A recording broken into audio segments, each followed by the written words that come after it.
Le vendredi 29 mars, les militants de SEB alertent la fédération des risques que ferait courir aux emplois une proposition de loi visant à interdire les PFAS, des polluants dits éternels. Ces composés chimiques sont très présents dans l'industrie, en particulier dans les poêles fabriqués dans les usines Tefal du groupe SEB de Rumilly en Haute-Savoie et de Tournus en Saône-et-Loire. Plusieurs milliers d'emplois étaient en jeu en cas d'interdiction généralisée et trop rapide. La fédération s'est très vite mobilisée, en particulier le pôle industrie animé par Bruno Azière et le service communication. Un communiqué de presse est rédigé, des lettres sont adressées au ministre de l'Industrie et de la Transition écologique. La fédération sera aux côtés des militants de SEB lors de la manifestation devant l'Assemblée nationale le jour de l'examen du projet de loi. Et je veux saluer les militants, les sympathisants qui se sont mobilisés dans un mouvement inédit. Je veux aussi remercier les acteurs politiques de leur engagement à nos côtés, maires, parlementaires, conseillers départementaux ou généraux des départements touchés, mais aussi les ministères sollicités.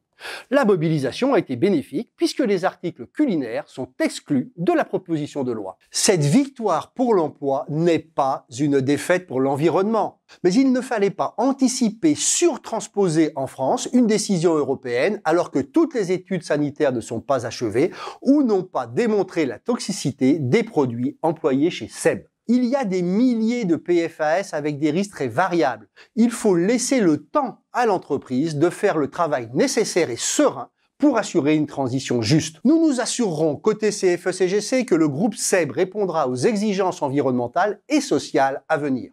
Cette mobilisation l'engage encore plus pour réussir la transition vers le sans PFAS tout en préservant l'emploi dans nos territoires nationaux.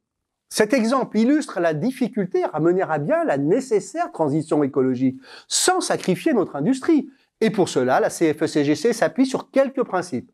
La santé des citoyens en général, des salariés en particulier, est une priorité. Si des produits sont démontrés dangereux, leur interdiction est nécessaire. Mais cette interdiction doit s'appliquer au même moment, dans les mêmes conditions, partout en Europe, pour éviter des distorsions de concurrence intra-européennes. Et il doit aussi s'appliquer aux produits importés en provenance du reste du monde. Car sinon, il ne s'agirait que de porter ailleurs la pollution que nous voulons éviter ici. Et nous importerions des produits que nous nous interdisons de fabriquer. Absurde! La CFE-CGC estime que l'Europe a les moyens d'imposer ses règles environnementales en se protégeant d'importations, ne respectant pas ses réglementations. Et cette exigence permet de faire avancer les très hauts objectifs environnementaux portés en Europe et participe de notre souveraineté industrielle.